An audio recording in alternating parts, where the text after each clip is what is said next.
Let us talk about the use of irony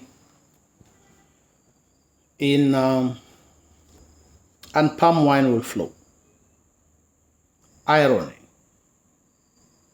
Students are expected not just to identify ironical situations, but to pinpoint what makes them ironical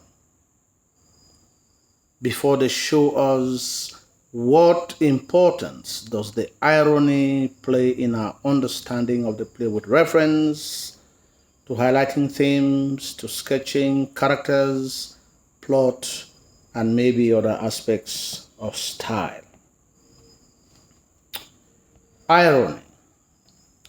The chief priest does all in his power to help the fawn to ascend the throne despite the lack of some unwillingness from other kingmakers. Where is the irony?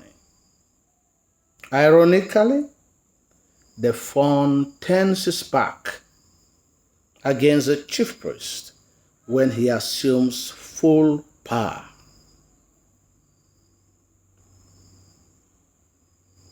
The two do not see eye to eye. He refers to him as a self-made priest of non-existent gods, and even goes as far as seizing his farmlands. All these actions highlight disloyalty and the abuse of power. The palace is supposed to be a place that incarnates traditional authority and where the subjects feel comfortable to commune with their form. It is also the place where the fawn is supposed to take decisions that are supposed to affect the lives of the subjects and the fandom positively. Ironically, the palace has been transformed to a place of merriment. The palace has been transformed to a place where decisions are taken which affect the lives of the people negatively, such as seizing of their property, seizing of their wives, humiliating them, and even killing some. These actions highlight extravagance and dictatorship. The men in the fandom have gone silent, and the council of elders is just a name because the council does not perform its duty, and the men are not men enough to stand in front of the fawn to tell him that what he is doing is not correct. Consequently, the fawn takes all decisions by himself without consulting the council of elders. Ironically, it is the women who decide that they have had enough of the fawn's irresponsible behavior. The fawn seizes people's wives and keeps them at the palace. The fawn humiliates honorable men like Sangong by beating him in public until he's unable to move.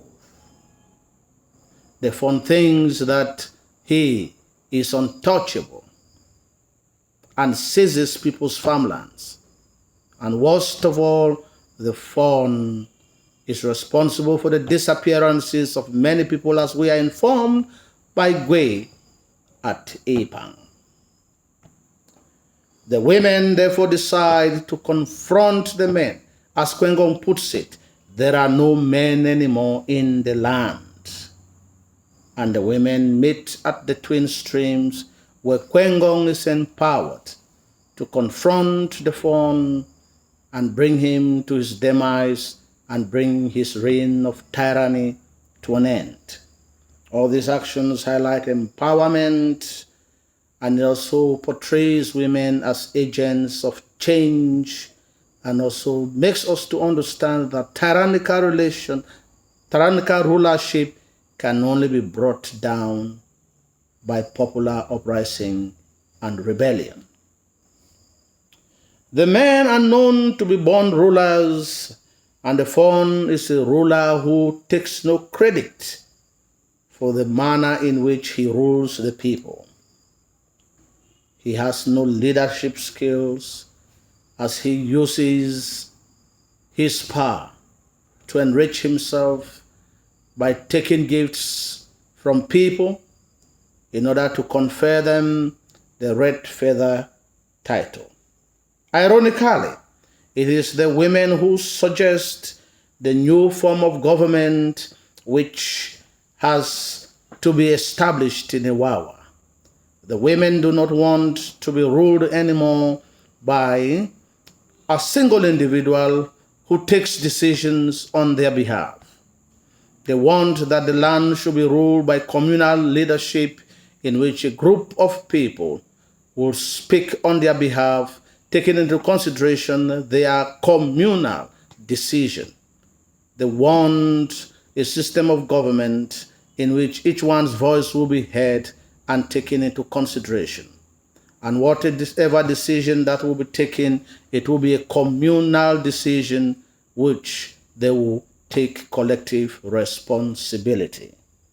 All these highlights democracy and also highlights women as agents of change. The Kibaranko is a dreaded juju that incarnates the spirits of the land. It does not go on or out unrestrained. And when it goes off hand, only a pregnant woman can calm it down and bring it back to the sacred grove. Ironically, the Kibaranko leaves the sacred grove with the blessings of the gods and the ancestral spirits to the palace, where it ransacks the palace and splits the throne into two. It brings back the royal bogle and comes back without any problem. This clearly indicates the end of the tyranny of the fawn. And at the same time, it also tells us that the actions carried out by the Kibaranko are sanctioned by the ancestral spirits and the gods of the land, highlighting tradition. Make sure that every time you bring out an instance of irony, you must be able to pinpoint where the irony stands out clearly before going to show us the implications and the importance of the irony to our understanding of the play. Thank you for watching this video. Subscribe to it so that we can bring you more videos. Leave us a comment to know what you think about what we are doing, and also share the video with your friends. Thank you.